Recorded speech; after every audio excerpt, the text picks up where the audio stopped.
welcome to Sharp Factory's Quick Start video tutorial series.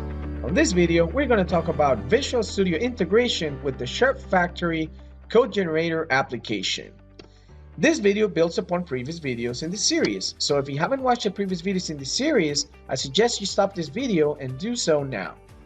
We're going to be working with the same solution that we have been working in the past few videos. We're going to demonstrate how to integrate our Visual Studio with the Sharp Factory application. So we fire our application, and we're going to see that under settings there is a link or a button called VS Integration. Stands for Visual Studio Integration. So we're going to click on it, and we get a list of all the Visual Studios that are installed on our machine. In my case, I have Visual Studio Professional 2019 and Visual Studio Professional 2017. So for this particular video, we want to integrate to Visual Studio 2017. So we click on it, we check on it, then we click Next. And basically it tells us that it's been succeeded. So now it's already integrated into Visual Studio Professional 2017. Now let's see what that means.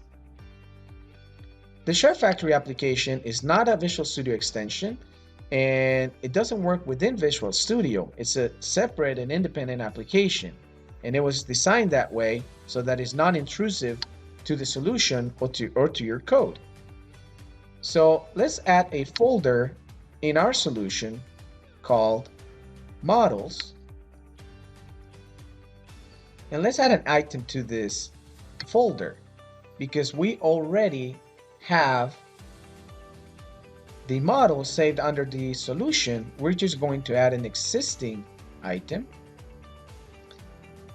and we're going to go and add the models item, model container, EDMJ file, and we add this particular file to our solution. Now just by adding the item, our application opened up. Let's close it for a moment. Let's see what happens when I click on this file now. So if I double click on my file, my application opens, I click Next. The application loads the dependencies from the cloud, and then my model is loaded in the application.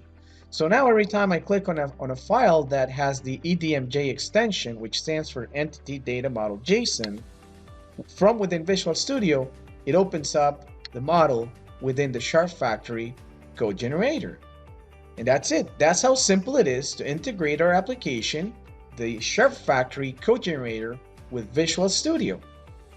Thank you for watching, and please don't forget to subscribe to our channel.